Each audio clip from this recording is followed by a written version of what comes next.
Hello and welcome back to the house in Fata Morgana, and let's just get right back into the story.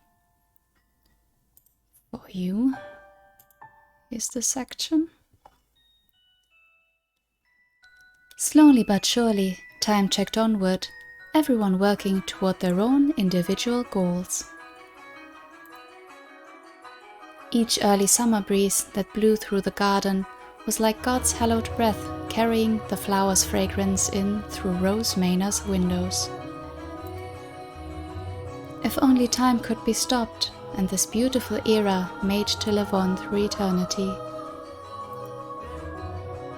As usual, Mel's eyes chased after the white-haired girl, and Nellie pursed her lips in frustration at him. But she was still rather docile. Even taking into account how self-centered she behaved, how fickle her temper, Nellie's fits were still no worse than a playful kitten. See, at that very moment our lively little feline had her claws poised to swat at the flaxen-haired young man.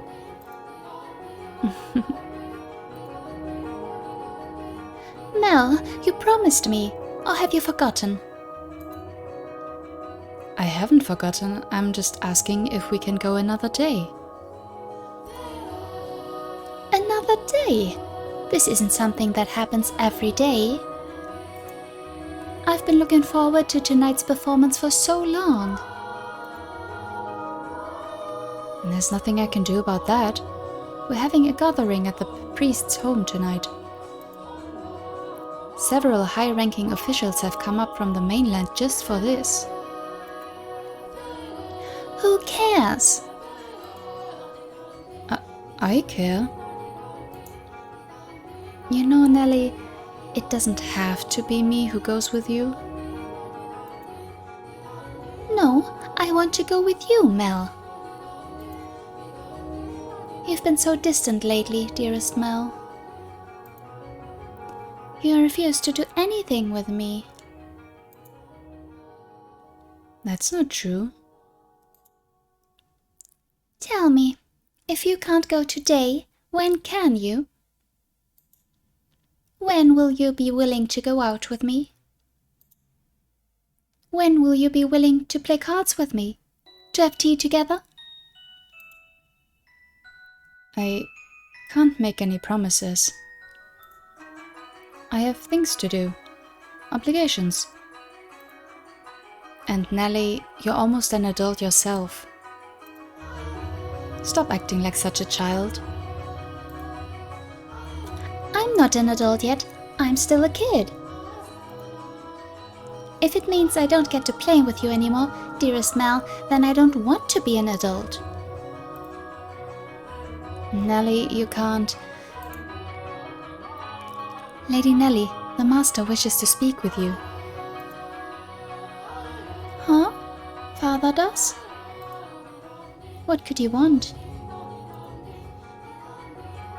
Go on, Nellie. You can't make Father wait. He's very particular about people keeping their appointments. Yes, he is. Unlike you, dearest Mel. What's got her in such a foul mood?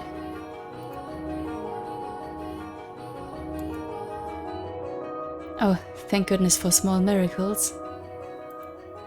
Nellie just won't seem to take me at my word lately.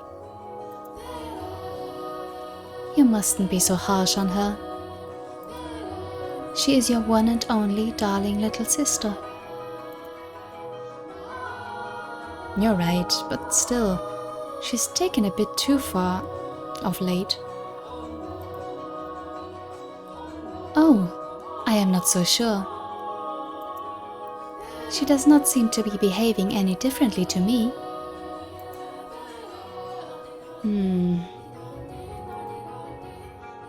Am I the one acting differently then?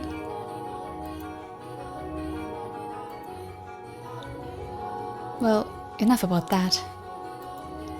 Can I ask you a favor? Me? What can I do for you? I was thinking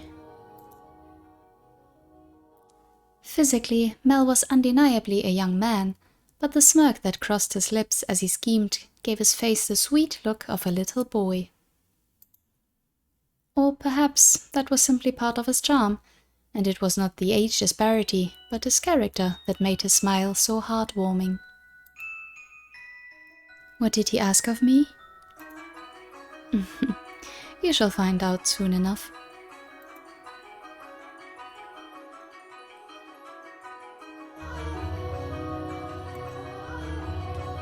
It's cloudy.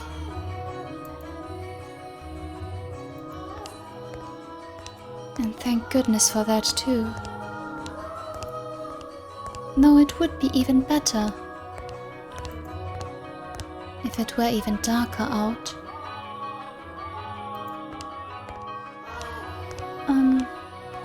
I believe the textile shop was around here. Ah. Hi there. Lord Mel. Fancy meeting you here?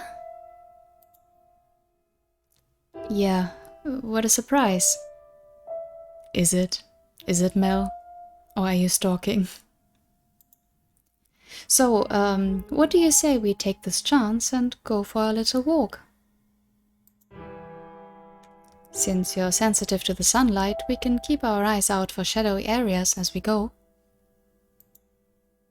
And if you feel unwell, just let me know. I was sent out to run an errand. Don't worry about that. Come on, follow me. That's what you asked of the maid? Send her on an errand so I can go stalk her? Oh dear.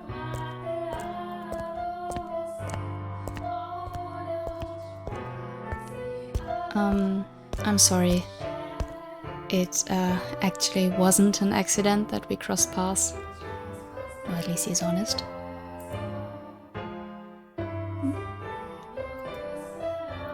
I planned this out ahead of time, asked to have you sent out on a fake errand. It feels like I'm always on alert back at the mansion. Can't relax in my own house. It's actually kind of funny.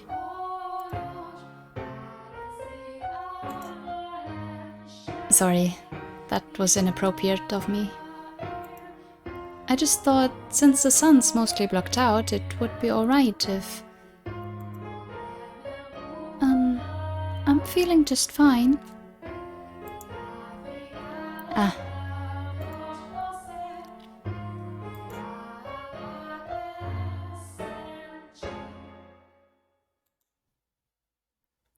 Of course, I get her out of the house and I can't even think of anything to say.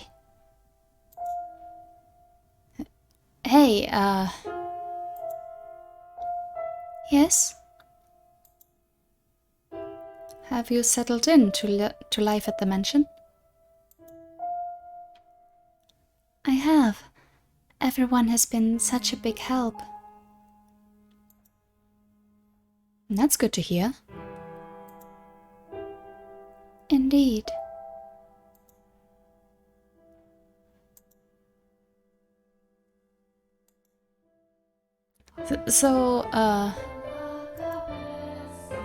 Yes? Nellie told me she had you help redecorate her room some time back. Ah, yes. That was shortly after I arrived. What of it? Yeah, that day, Nellie told me that you don't...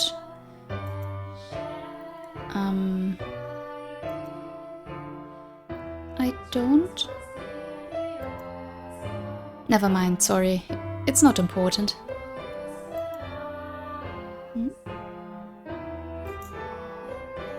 It is important, but I can't just ask how she feels about me. That would make it sound like I... Forget sound like. I do, don't I? Lord Mel? Oh, sorry. Had something on my mind. It looks like it might rain again today. The weather usually gets better as summer approaches, not worse like it has been. It won't be a heavy storm, though. No? The wind is too gentle. You can tell from that. Vaguely, but yes. Huh, that's impressive. I often leave the house unprepared, only to find myself sloshing back in the rain.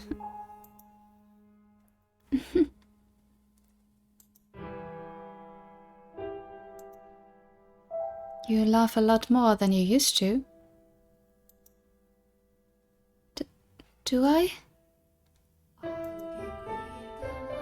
Yeah, and I like that. You look better with a smile on your face. A smile suits a Lady Nelly much more than I. What? Her smile and your smile are completely different. Also, a smile suits you as well, Lord Mel. Do you really think so? What am I supposed to do in the face of a smile like that? So, Yes?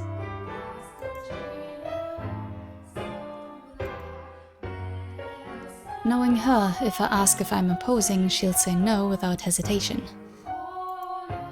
Trying to cover myself isn't going to get me anywhere. Hold on a second. I never did get you those flowers like I promised. There was a single white rose blooming in the garden. I was planning to give it to you, but it disappeared before I had the chance.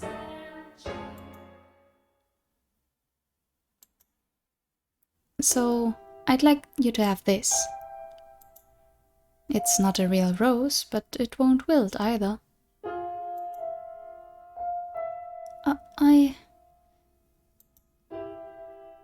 Mel was holding an ornamental white rose. It was an impressively detailed replica of the real thing, crafted by an incredibly skilled artisan's hand. It was, I imagine, made by the same craftsman from whom Mel had ordered Nelly's birthday necklace. The young man, who but a handful of days earlier had said he had no sweetheart, had come in to commission a present for a girl. The master of the shop must have been quite surprised. Or perhaps it had given him a good laugh instead. It was for this moment that he so desperately sought for time together with a white-haired girl. I don't know what you like, so I had to base it on my sister's tastes. My apologies. I cannot accept this. Is the design not to your liking? No, I just... If you're concerned about how much I paid for it, don't be. I just want you to have it, that's all. Please.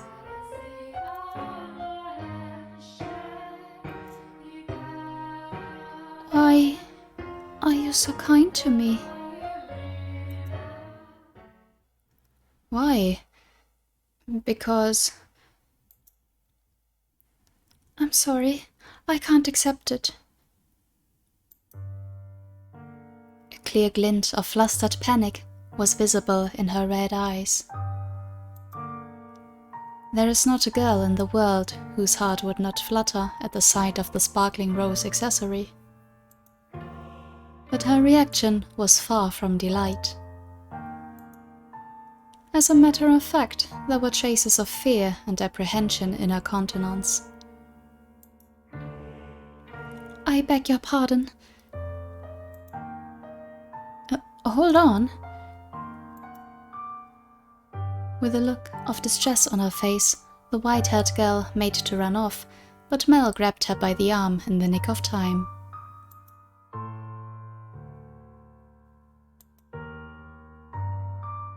At least, tell me why.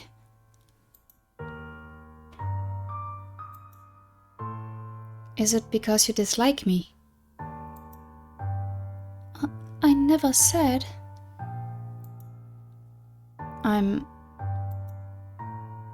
Something's wrong with me.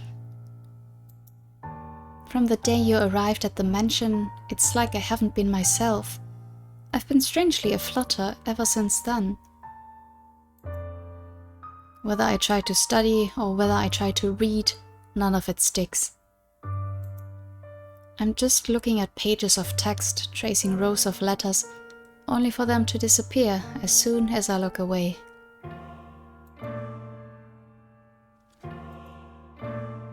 It's all because of you. I truly am sorry. Please, don't be any more generous than you already have. When I'm with you, my willpower wavers. What do you mean by that? I'm so sorry. Wait! Mel's grip loosened for a moment, allowing her to slip free and dart off like a gust of wind, not giving him a chance to stop her second time. The dumbfounded flaxen-haired boy stood frozen in place, left all by himself. The breeze, which the white-haired girl had called gentle earlier, felt faintly chilly, almost as if mocking him.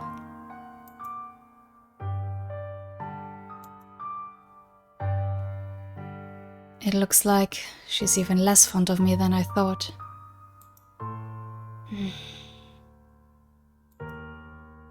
God, I'm crying. I'm pathetic. Maybe it's not all about you?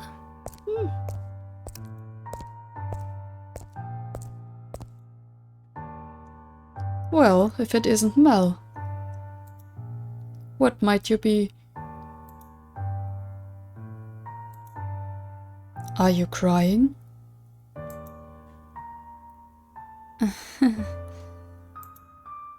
I'm so pitiful. Sorry, you had to see this. Think nothing of it. I passed by a girl just a few moments ago. She appeared to be rather distressed as well. Did something happen between the two of you? I wasn't good enough, it seems. Not good enough? That was your new maid I was telling you about before. I was, like you said, Father, I was keen on her. Quite. Enough to bring me to tears like a miserable child. But she rejected me. I don't even have what it takes to be a stand-in prince. Mel. I apologize for complaining to you about this. I'm completely hopeless. Mel. Please, don't try to cheer me up. I don't need any sympathy. I just... No, Mel, listen to me. What? I've seen that girl before. What do you mean? But, you said she was a servant at your house, right? In which case... Yes, she is. Please tell me, Father, where did you see her? Why must you be so evasive? It was probably someone else. I don't think it was. Someone else? You're saying you mistook someone who stands out as much as her?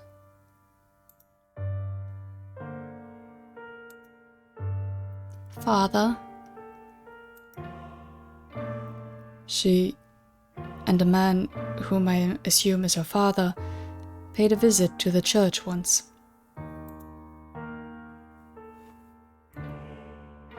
They came asking for food, their clothes in tatters. The two were emaciated. I don't think they were eating daily. What? Wait a minute. Are you saying... She's a beggar.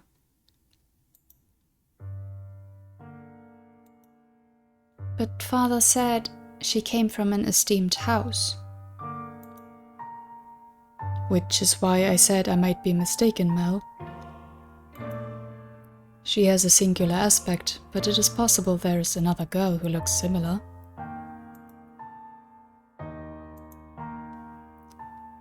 Deep down, though, the priest surely believed the opposite.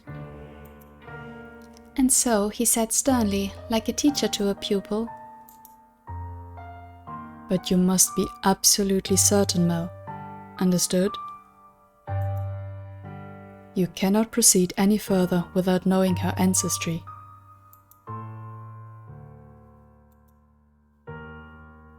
May I visit the church, Father? By all means. In the back of Mel's mind, a vision of the night of the storm, the night the white-haired girl arrived at the mansion, was surely replaying. She had been wearing little more than rags and covered in grime, hardly the appearance of a respectable young lady of class.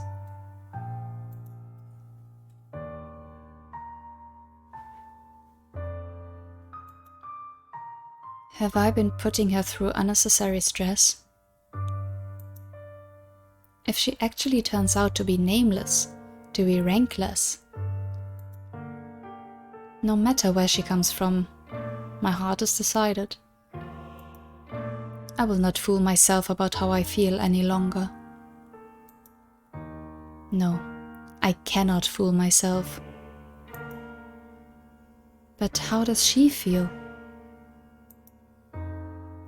What will everyone else think? I have to find out why she was welcomed into our house. There is the actual point, I think. And my suspicion would be that the maid has something to do with it, but who knows? I'll ask Mother or Father. No, if for some reason they don't know she isn't aristocratic, I'm better off not saying anything. But if they don't, then does that mean she's been lying to us? And to them? I have to find out. This time, I must get answers. Please do. I have my doubts that you will, but I'm so curious as well. No, absolutely not. You come back and the first thing you say is that. I hate you, Father. I will not stand for this.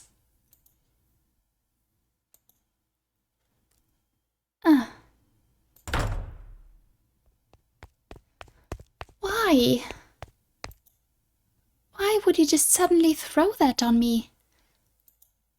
You didn't even ask for my opinion. No, I won't do it. I'm fine the way things are. I'm just fine.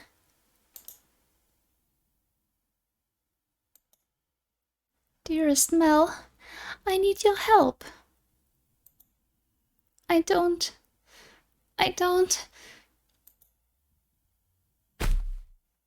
want to get married.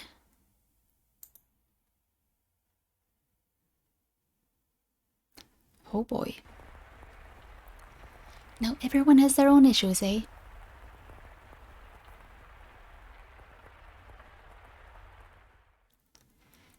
This may seem sudden, but I must confess that I made a grave mistake. My transgression is that I was unable to completely predict where this path we were traveling led. My hands were full dealing with my immediate day-to-day tasks, so I could do naught but pray there was happiness waiting in the future. Happiness for everyone who lived within Rose Manor. But I am but a mere maid. There are limits to what I am allowed to do. And furthermore, it was not my place to offer her my hand. Roads, such as the one we were following, have a way of diverging with little warning. And if you do not turn the wheel exactly right at those sudden forks, you may end up somewhere horribly off course. I was well aware of that fact, which is why I thought that what I did was for the best.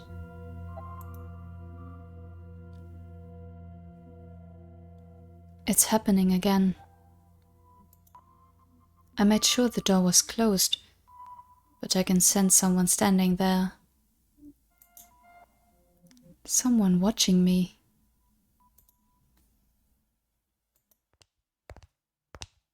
Footsteps. They're looking down at me. I want to open my eyes, but I can't do it. Curses.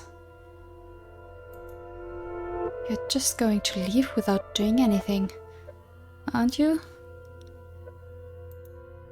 Then hurry up and get out of here. Free me from this torture.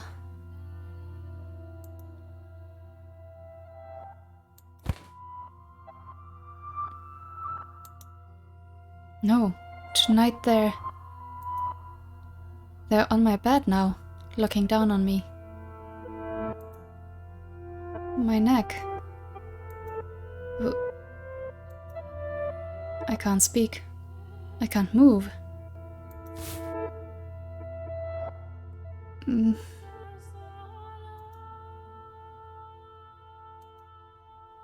These cold fingers. That soft breath.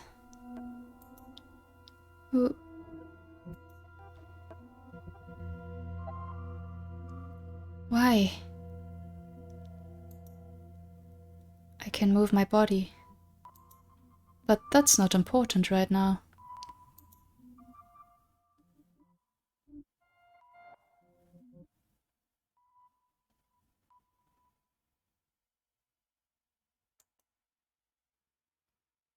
You smell of roses. The scent of a world far removed from ours.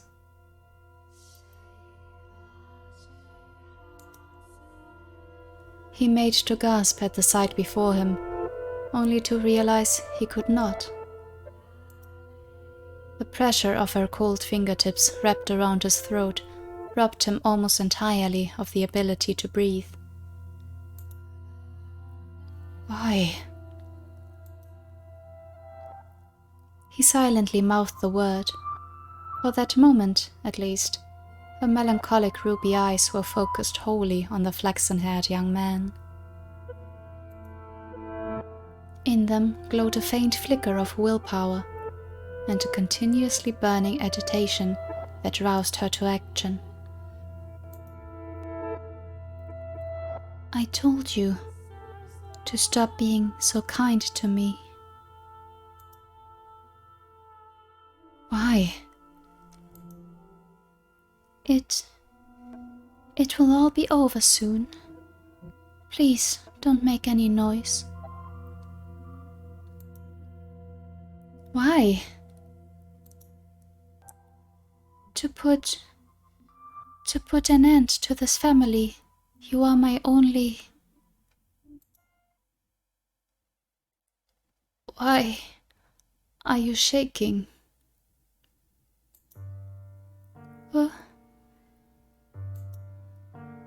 Upon hearing Mel's words, the strength drained from her slender fingers.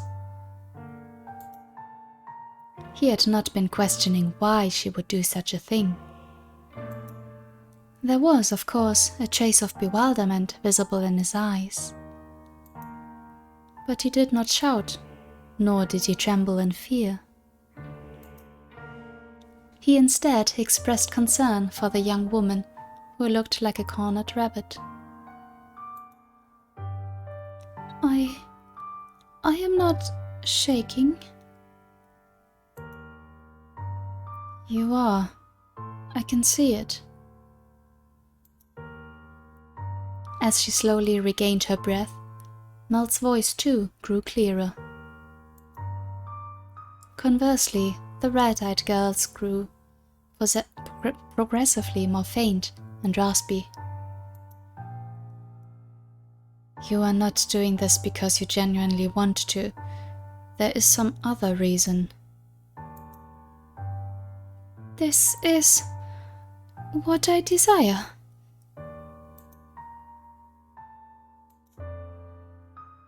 Have you been to my room before?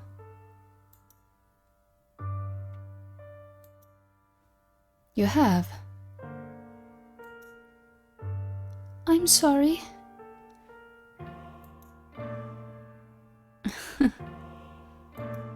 Well, I'll be damned. Tell me, why are you shaking? You're not putting any pressure on my neck. Why haven't you run? Because I cannot fathom why you would do this, so I'm not afraid. Do you hate me so deeply you want me dead? Do you despise me to the point you would be willing to take my life with your own hands? No. No, I don't. See, like I said, there's another reason. If it isn't because you detest me, then tell me, why is it?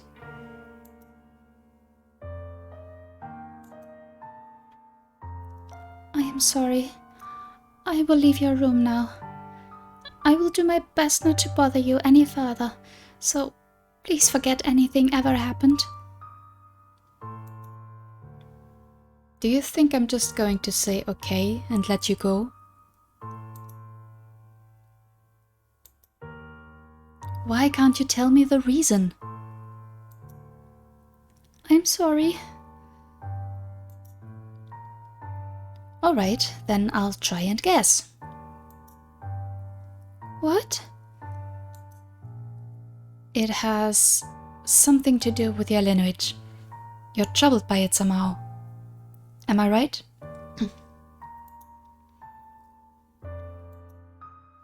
I thought so. How do you know about that? The priest at the church told me he had seen you before. He also told me, a little about your origin. But that's all I know. The only difference between us is social rank. I don't know about that. I don't know what would cause you to do this. Please, tell me who you really are. Tell me why you came to the mansion and why father allowed you to be a maid. I haven't said anything to mother or father. If you're hiding the truth from them, they still don't know. But I want to.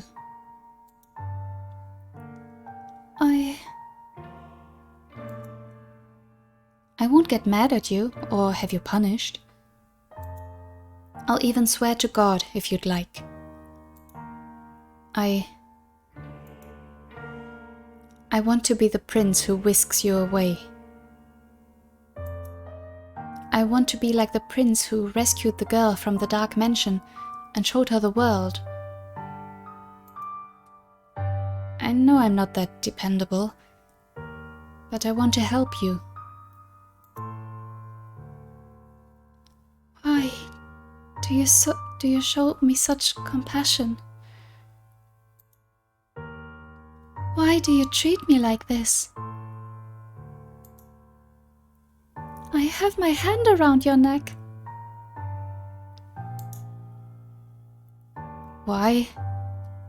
I thought it would be obvious. Or have I not expressed myself well enough?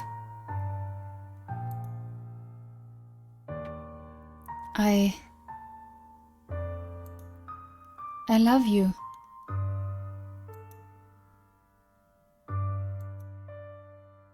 Every time you push away, it crushes me. I didn't even know my heart could feel such distress. If you dislike me and don't want to be with me, then, well, I'll just have to live with that. As much as it may hurt. But if you have some other reason, some weight on your shoulders that you can't share with anyone else, tell me. I want to help you. There are other options. Things we can do about your... No, that's not it. Huh? I've tried to hate you so many times. So, yes, there's more to it than just social status.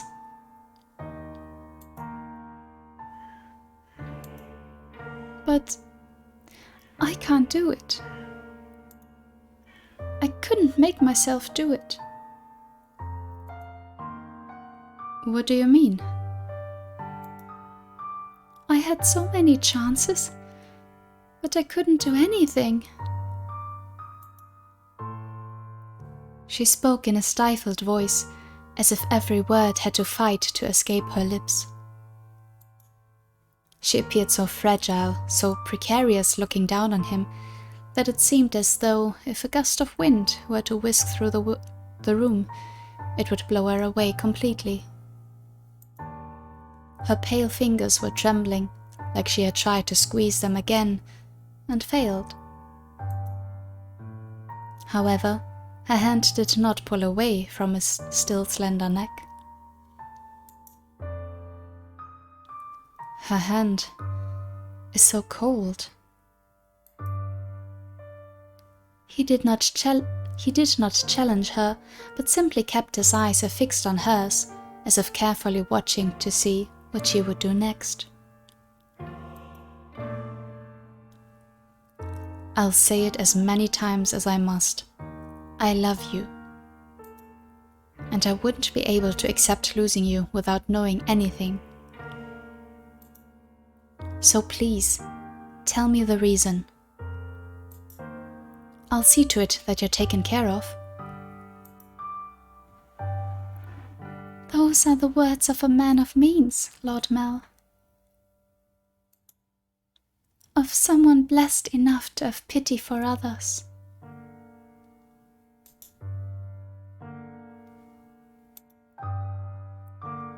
You are a foolish young man.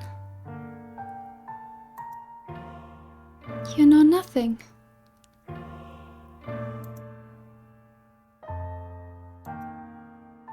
But the greatest fool of all is myself. If you agree to punish me, I will talk.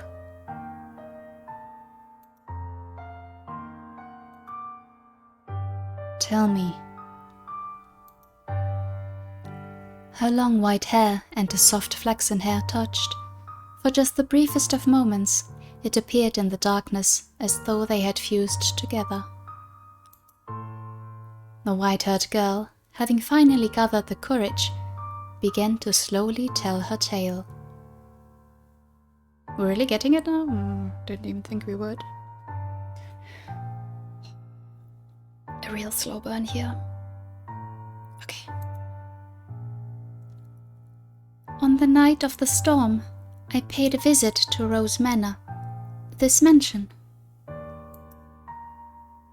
My father and I were always on the move, traveling across the land by foot, so it was only recently that we heard rumors of Rose Manor. There are several reasons we couldn't stay in one place. First is my unusual appearance. People often find the color of my skin or eyes disconcerting. So, after living in one place for long enough, unsettling rumors would begin to spread, forcing us to leave. Another reason was my father's line of work. He painted pictures for a living. But he had trouble finding a patron, so he had to work day to day. When he was no longer able to find work in a city, we would move. We were birds that migrated without a flock. When we arrived at this town, my father was exhausted and weak. That is when we learned of Rose Manor and the family who dwelt within it. Rhodes is a name my father could never forget. He was, long ago, a painter in service of the Rhodes family. Hold on. Your father was an artist here? Yes. It was before I was born, so you probably don't remember, Lord Mel. So, you knew about us before you came here? For as long as I can remember, I've known the name Rhodes.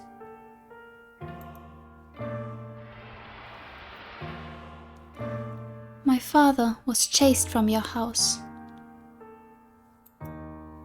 Just because they didn't like something he painted.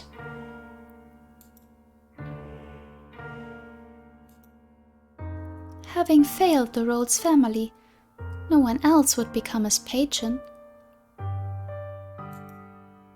Just as a good reputation spreads, so too does a bad one. Branded once as a failure, no one will take you in ever again. You nobles throw your parties and spread your gossip about this painter or that sculptor.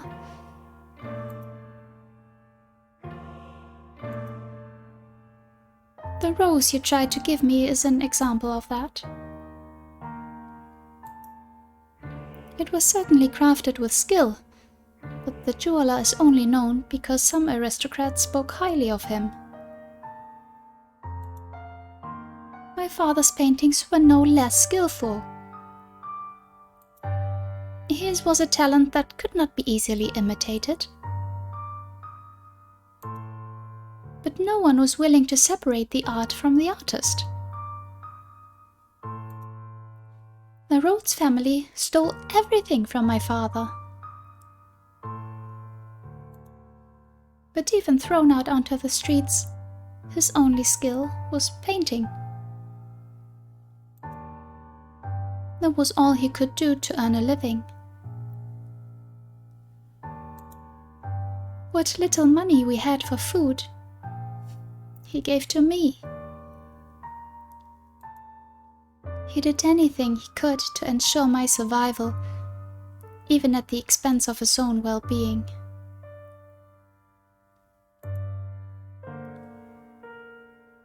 My father passed away in this town. Up until his last breath, he was only ever concerned about me. He held me in his arms and ran his fingers through my hair, an apologetic look on his face. If I had a normal appearance, I'm sure life would have been much easier. He was always telling me how sorry he was for making life so hard. Even though it's not his fault I look like this.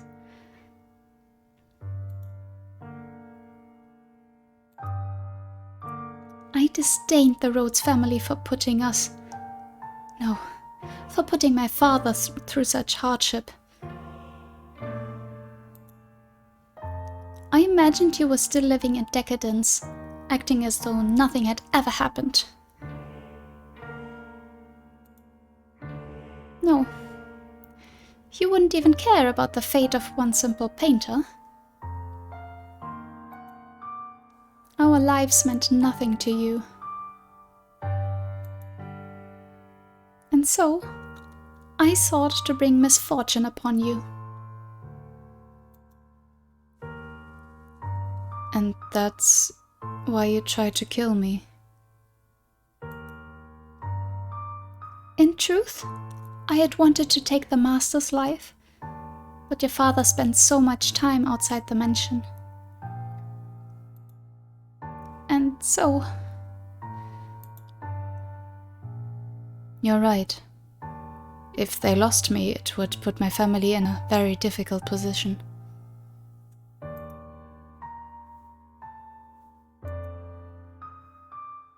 That is the whole of my tale. You now know about my father, and how I feel about you. Having told you of the blackness in my heart, I cannot go on living like nothing has changed. Please, give me punishment. Why? Why would you have me put the one I love through any more misery? I am not fit for your affection. Not only because I am not aristocratic, but because every time I spoke with you, I did so holding this darkness in my heart. Does it not unnerve you? In the end, it was my family's actions that caused you so much suffering. Would that your father were still alive, perhaps I could have done something. I'm sorry.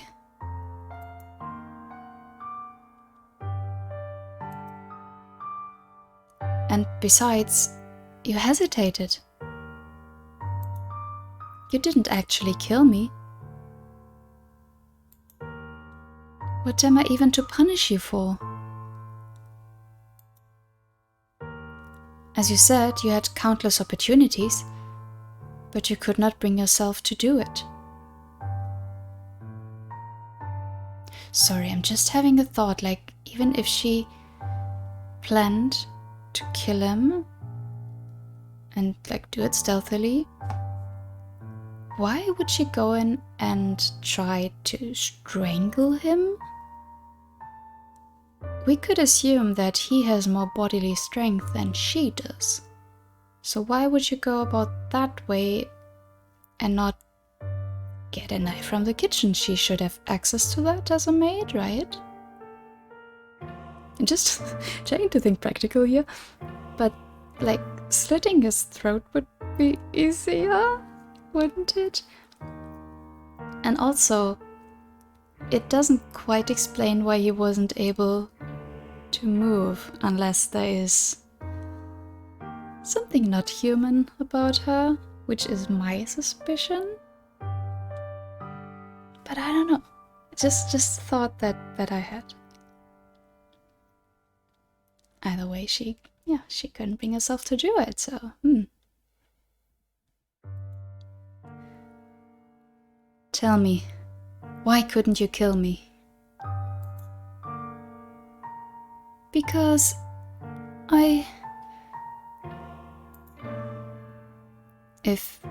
If it's because I've given you enough reason to have even the slightest bit of interest in me,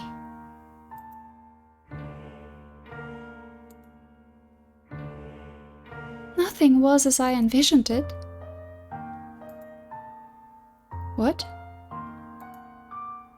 I assumed the residents of Rose Manor would be cold.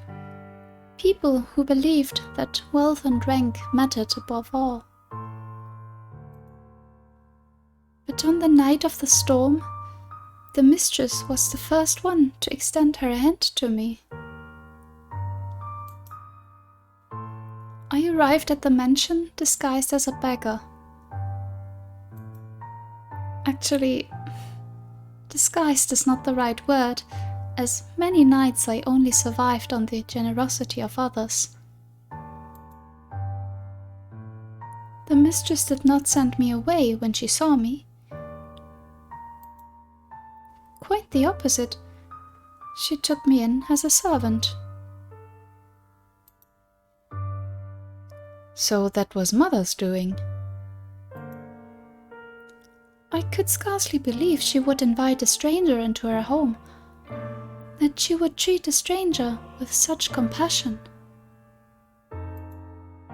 I thought perhaps she knew who my father was. But I had never met any of you before, so she must simply be that kind-hearted a woman. And the mistress continued to treat me with kindness, despite my disquieting appearance and the darkness in my heart. In time, I began to grow less and less sure of myself. Was what I meant to do truly right? Were the things I felt truly justified? But it was a certain fact that my father was here and that he had been chased out. So I decided I should take your life, to put an end to everything before I wavered any further.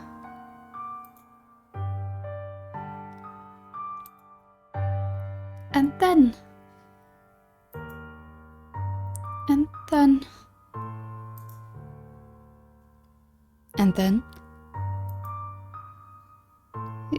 you were too kind to me. It's all your fault. Because you love with such affection, because you give me smiles like that, because you say the things you say.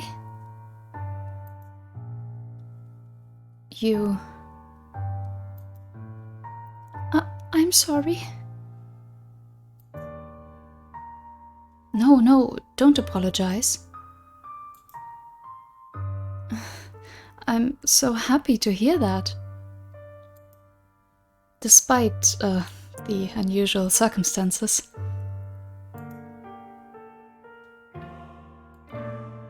Please, don't say you want to leave. Don't ask me to punish you. I couldn't do anything for your father, but at least allow me to do something for the daughter he cared for so dearly. You are far too kind-hearted. I'll be happier with you around.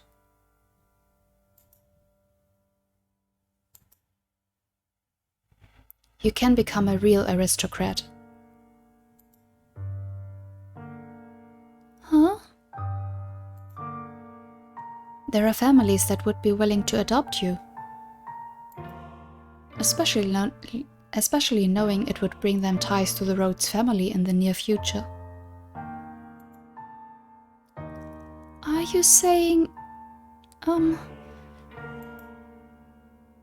As long as you're okay with that, of course. I don't understand how you could possibly say that. I have my hand around your neck even as we speak.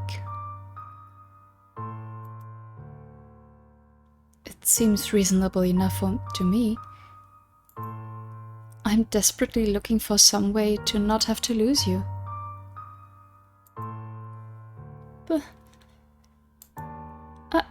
I couldn't. I don't know any etiquette or social customs. How could I? You can learn all of that. You're pretty and naturally graceful. You'll do just fine.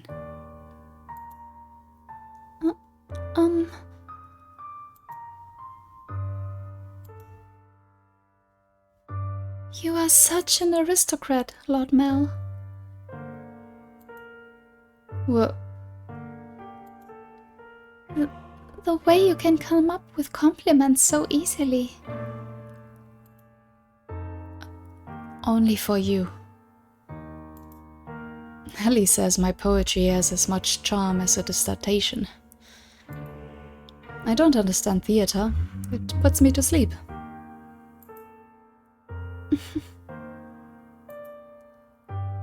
You laughed. Thank goodness.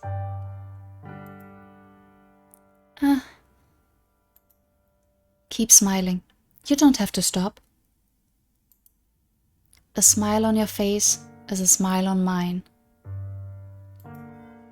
No matter how deep the darkness has taken root in your heart, it can always be removed. I believe people are capable of forging their own futures.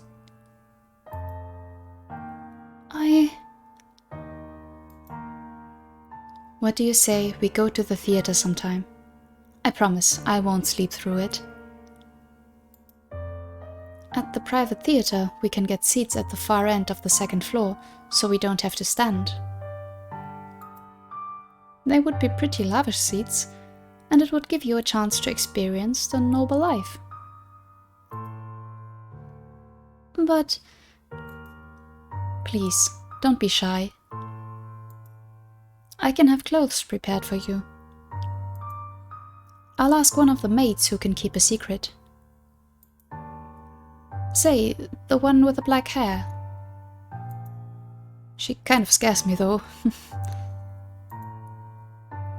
I don't know what I am supposed to say. How could you show such compassion for me? I tried to inflict harm upon you. And am I allowed to feel such joy? For every day you suffered, a day of happiness. That's how it has to be.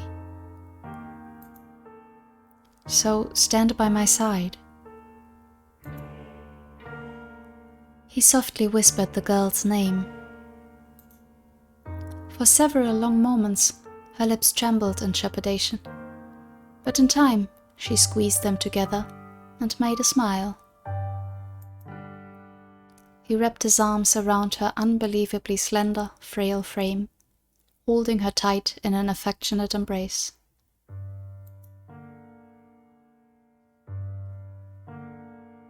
Mel approached me the next day. He explained to me the course of events and then asked me to dress her up more beautifully than any other noble girl had ever been. She was already a very pretty girl, so even without much effort on my part, simply putting her in a dress, she radiated beauty. I was quite partial to her smile, so I agreed to help, thinking that if it would lead to their happiness, I could not ask for anything more. I never anticipated what would happen next, though. I'm actually surprised this has gone on so happily, quote-unquote happily, until now. Perhaps my hopes were unreasonable after all.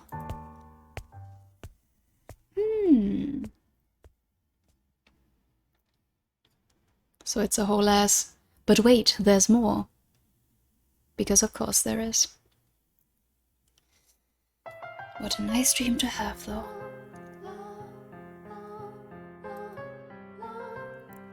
Now, Nelly. You love the theater, so don't look so cross. Of course they're going on the same day, aren't they? Nelly was out with a man other than her brother that evening. A rare sight indeed. And she was quite clearly in a foul mood. I will not stand for this. And I should have to marry a man as disagreeable as Arthur. It's unthinkable.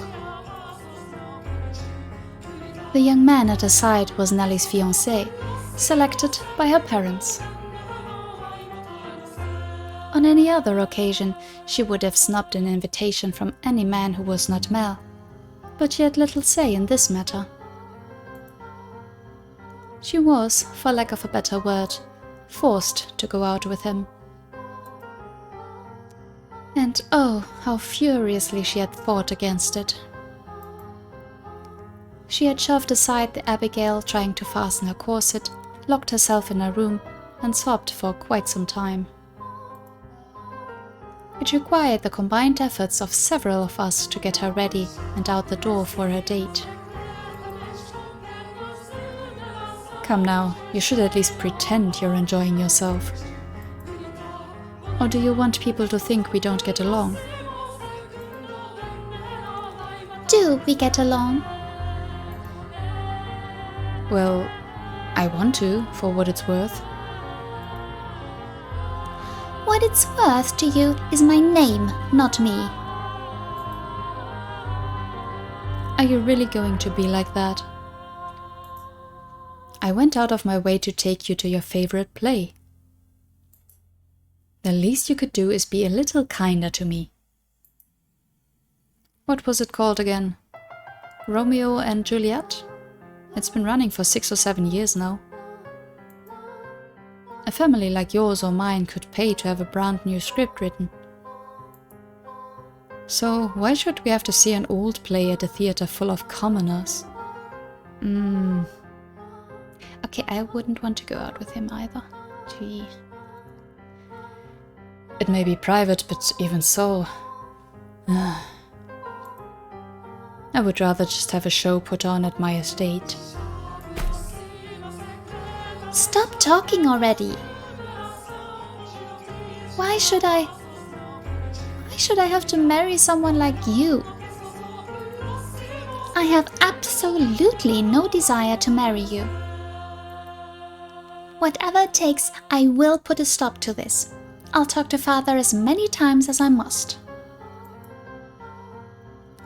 Please, don't make such a scene. It's shameful. There are people around. Remember, you represent your family. Besides, our families are hardly strangers to one another. Try as you might, I doubt you can get rid of me. No matter what you say, you can't break this engagement. You don't... Your parents gave you too much freedom, and look at what a spoiled little girl you became because of it. Goodness, you're going to be quite the handful. Dude, you're not going to make your life easy, like starting off like this. Oh boy. Oh, get off your high horse. No, you're the one on a high horse, Nelly. You are going to be my wife. You could at least put some effort into liking me. How about the other way around? It's a two-way street. Wow.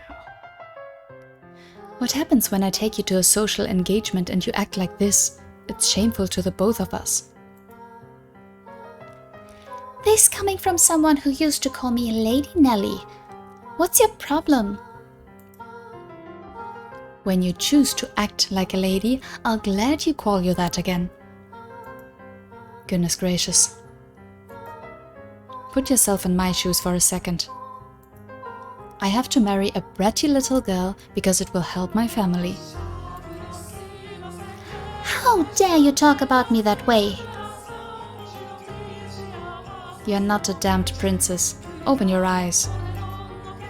If you think talking to your father will get you out of this marriage, you're welcome to try. I doubt he'll have it though. Otherwise, you can just go complain about it to your friends. Oh, that's right. Oh, wait. I skipped that. That's right. As far as I'm aware, you don't have any friends. Enough!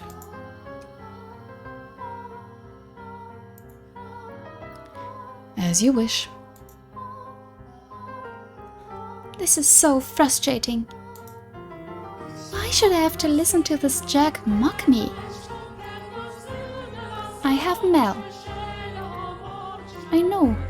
If father won't listen to me, I'll ask Mel to talk to him. Mel will be able to convince him. Come on now, your favorite play is about to start. Maybe you should face forward. Enjoy it while it lasts. You won't be talking down to me much longer.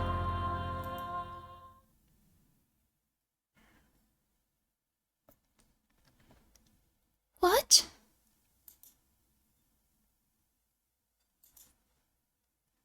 Is that... Wait, Nelly. Get back here. What is that damn child's problem? I didn't give her permission to leave. Father will be sure to hear about this. I'm sorry, you know what I'm thinking about. I cannot have the roads making any more of a fool of me.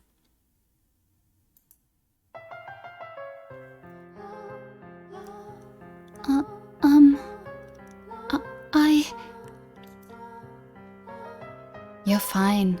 Don't be shy.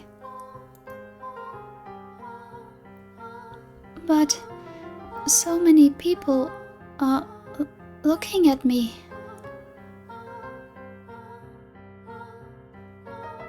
Can I take a look at the dress? So many frills.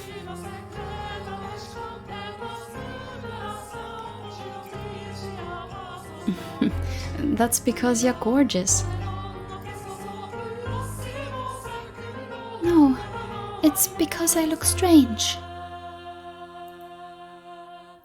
I assure you that's not the case.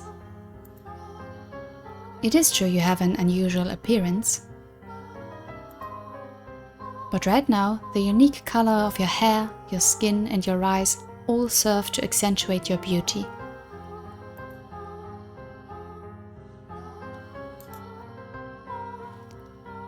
You sound like a prince, Lord Mel. But you think so? I mean, I did say I'd be a stand-in prince for you, but... I think you're a wonderful prince. Not just a stand-in. Which makes you my princess then? I don't... Aw, you're supposed to say, yes I am, there. You're going to make me sad.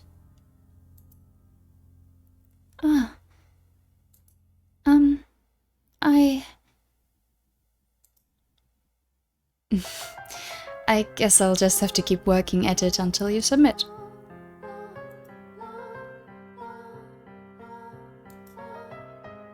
Oh, hey, the play's about to start.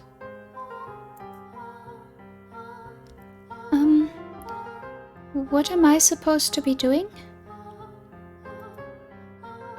Nothing in particular. Just sit back and enjoy the show. Oh, but there is one thing. Yes? If I start dozing off, could you maybe wake me up?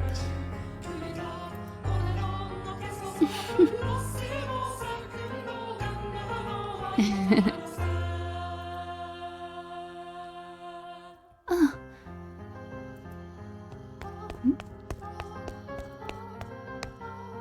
No. What? Dearest Mel.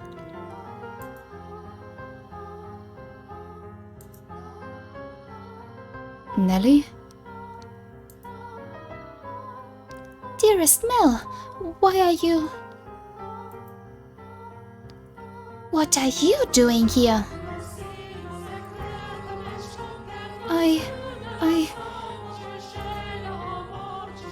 I asked her to join me. It's nothing to get worked up over. It is. It absolutely is.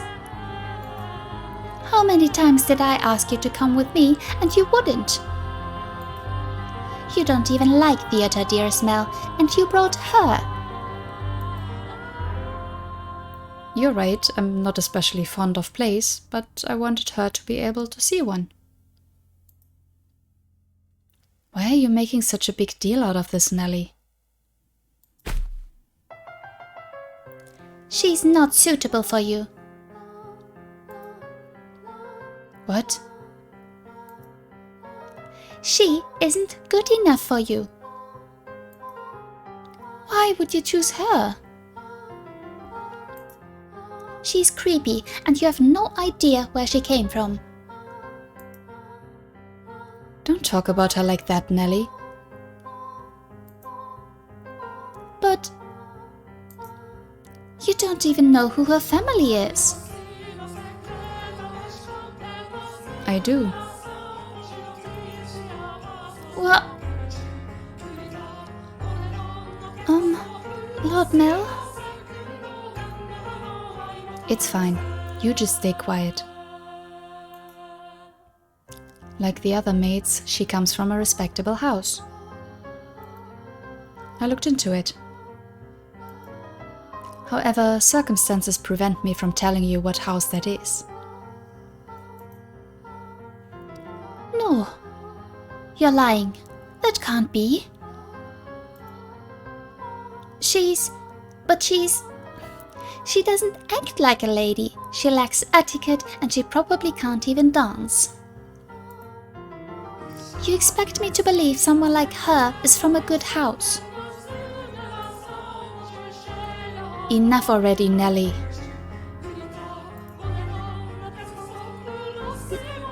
Mel yelled at me.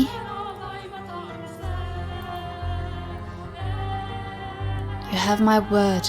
You don't have to worry about her. So please stay out of this, Nelly. It isn't any of your business if I spend time with her, is it? But dearest Mel...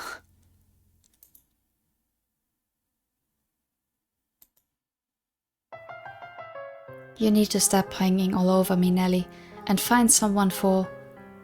Wait. What are you doing at the theater? Are you here alone?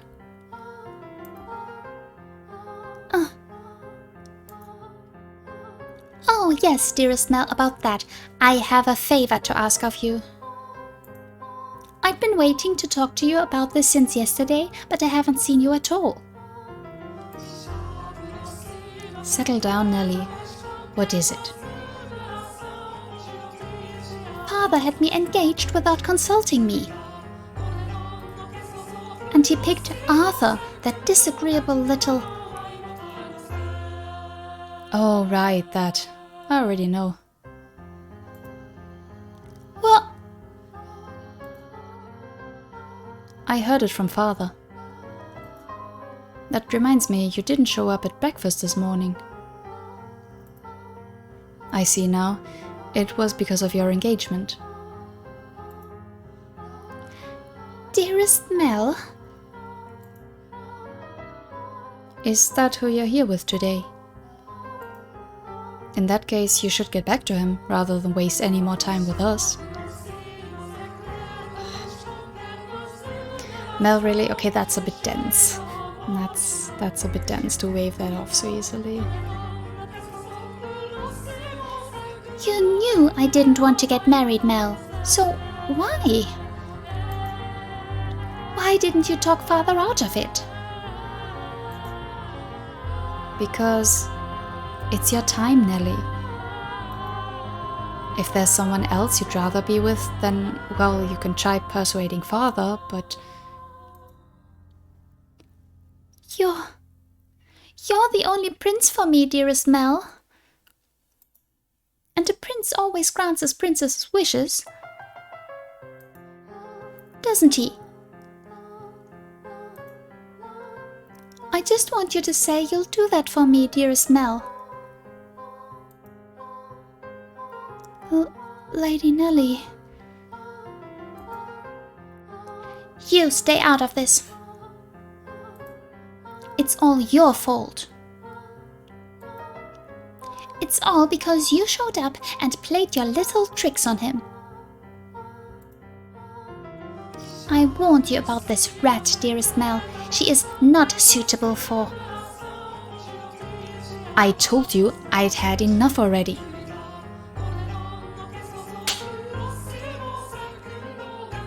Oof. How much longer are you going to continue acting like a child? I can deal with you being a spoiled little girl, but how dare you be so derisive to someone else? Mel, hit me. Lord Mel.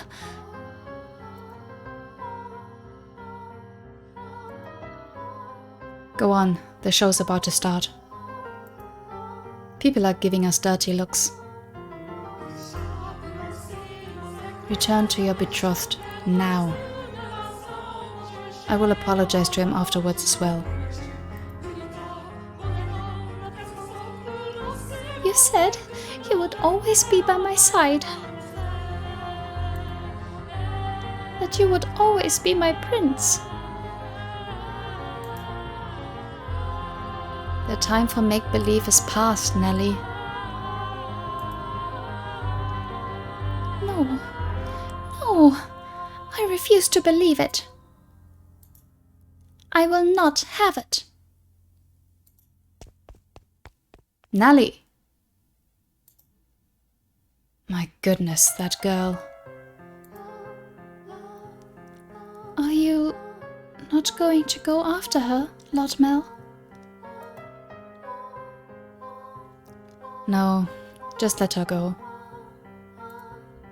The only place she even has to go is home. I just wish she'd start acting a little more like an adult. I imagine Lady Nelly simply... She what?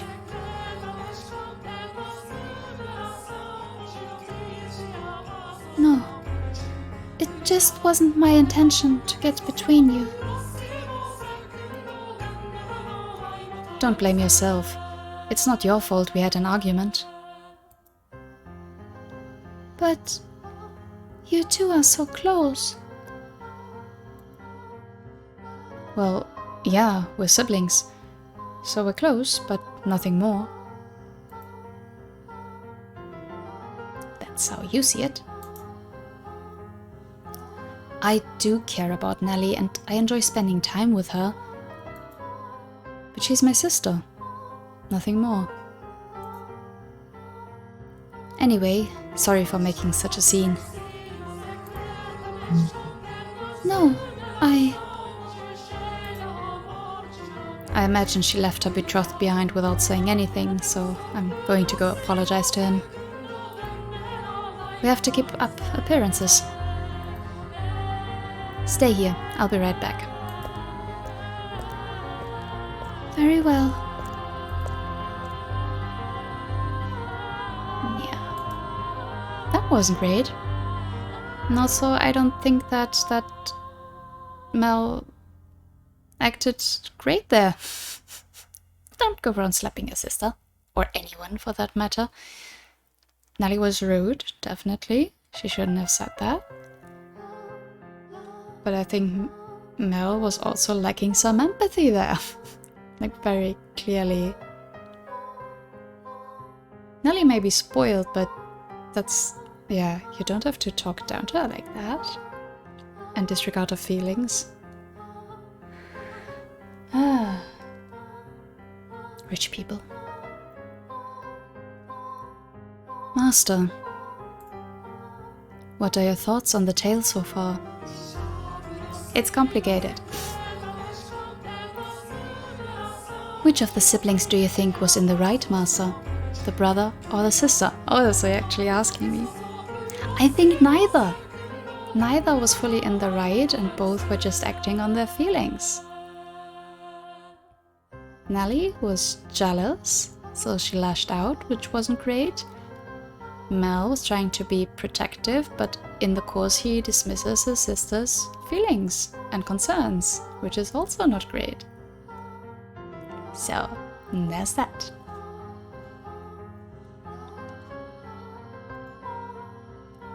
Oh my, I apologize for the abrupt question.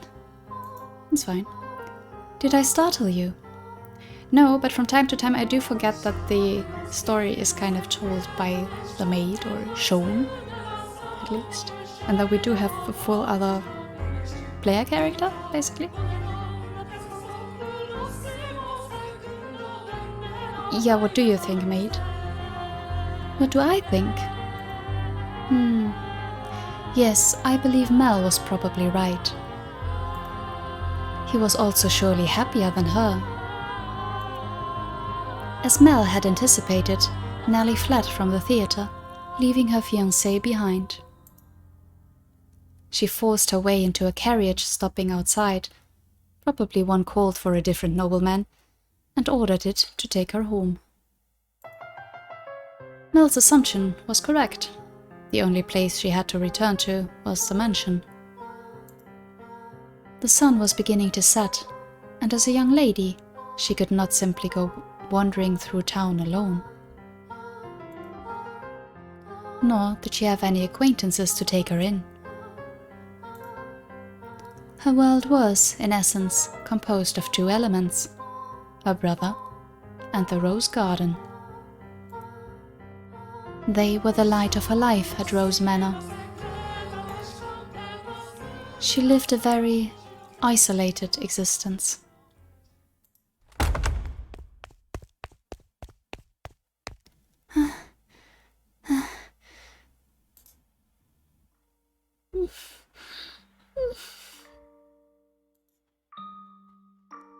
When she escaped back home, Nellie went straight to her room, locked the door, and began sobbing. The waves of her sorrow came crashing effortlessly over the levees. Tears streamed through the cracked walls of the dams, blocking her tear ducts.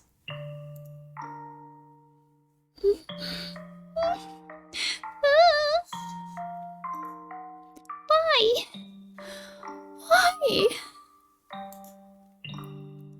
Why won't you help me, Mel? Why won't you take my side? The decor in her room appeared blurry through her damp eyes. Memories of the day she had it redecorated played back in her mind with crystal clarity. She told me she had no feelings for you. That liar! That liar! She let her emotions run wild, breaking glass craftworks, silver plates designed by famous foreign artisans, flower vases, all sorts of things. It was as though a beast had been set loose in her bedchamber.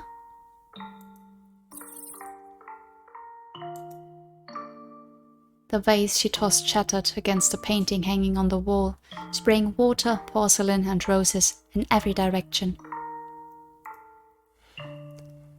It was the portrait she adored so dearly, of her and her brother.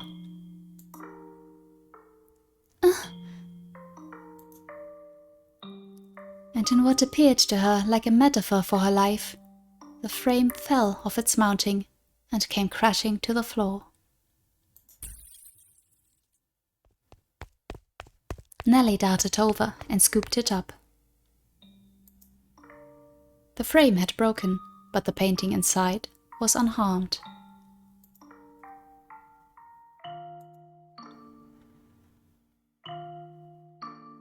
The two smiling children were still the very image of happiness, inseparable siblings gently holding one another's hand. My prince is no more. Though in her present state of mind, that image of happiness brought her nothing but misery. And the worse she felt, the more frustrated she grew at the smiling girl and kind boy of her past. The princess is no more either.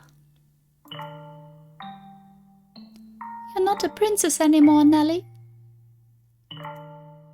Some other woman has taken your place. I trusted you, Mel. I believed you would always be there for me. This painting is nothing but a lie. That's not the real Mel. That's not the real me. It's all a big, fat lie. A lie.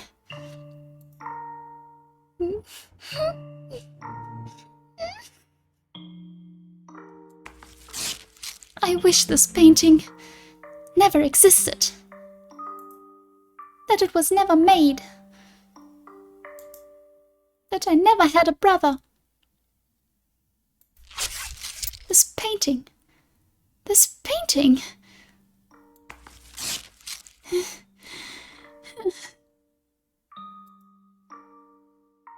In a fit of emotional distress, she scratched feverishly at the painting she once considered precious.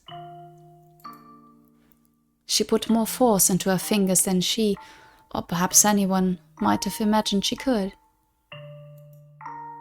Flakes of paint began falling off the canvas, and in time, she noticed something peculiar. Huh? What is this writing? Something's hidden beneath the paint? Just a little more.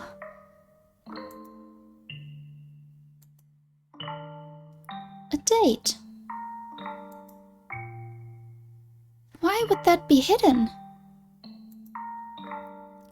What could it be for? Completed. Completed May 1587. 1587. She read aloud the faded, scratched-up handwriting. After staring blankly at the text for some time, the color in her face began to drain. What is this? How? How could this have been painted 16 years ago? I wasn't even born yet then, and Mel would have been just a baby. Is this not me? Is this not Mel? There's still more writing. Urged on by her rapidly pounding heart, Nellie furiously scratched away at the painting, Even as her clean pink fingernails were soiled with fragments of paint and blood, she did not stop. She was so overwhelmed by trepidation that she could not stop. She had a horrible premonition that something was about to happen. Something indescribable, incomprehensible. This is how I envision your son and our unborn daughter might look several years from now. Your son and our unborn daughter. So this was a painting of the future. Then it really is of me and Mel.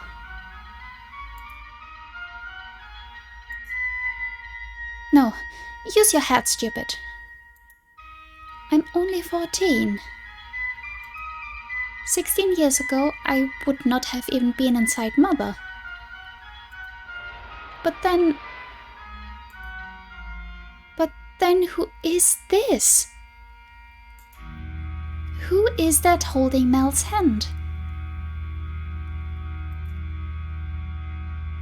Who is that with my brother? More, there has to be... Well, the writing did say, your son and our daughter. Oof. Ow! Found it. There's more writing. I have to know what this is.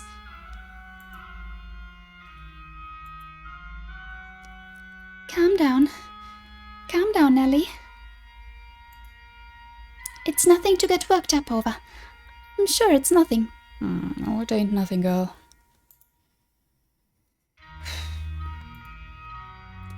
Calm down and read. There's nothing to worry about. If our unborn child... This is what the writing on the painting said.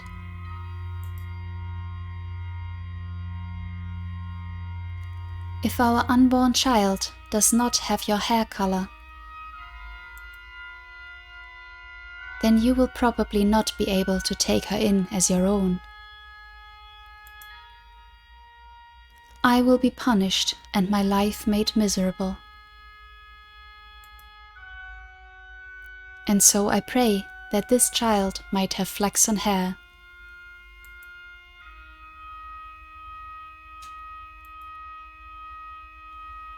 Though is it a sin to wish she has in her a trace of me?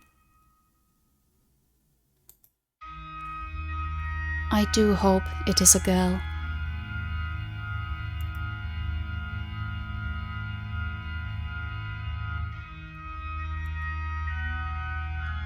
What am I reading?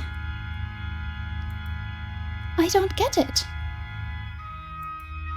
Someone tell me, what does this mean?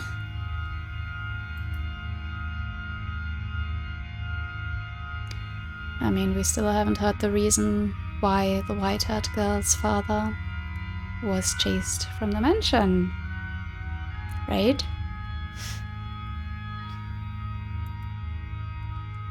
A painting from 16 years ago. Hair color. Sin.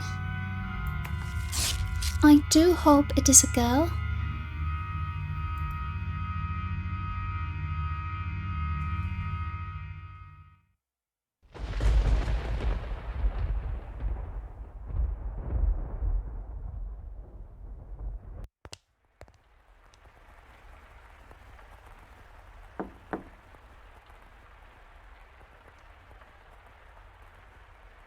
I am so curious on how this will continue, but I'm deciding to stop it here for today.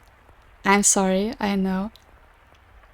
But I have no reference on how long these passages take and how long this first door is still going to be, and I want to keep the episodes kind of around the same time, like length. So I think I'm going to stop it here. But yeah, wow, that's something. Let me do a quick save. The Painter's Curse is what this section is named. Interesting. Yeah. Wow. That's quite something. I think we can guess a bit more on what the background is of the girl now. And the only question would be, is that also the reason why Melanelli's mother took her in so easily? Oh well. We'll probably find out next time. So thank you so much for watching. I hope you enjoyed. Please leave your comments and thoughts down below. No spoilers as usual. And yeah, until next time. Bye bye.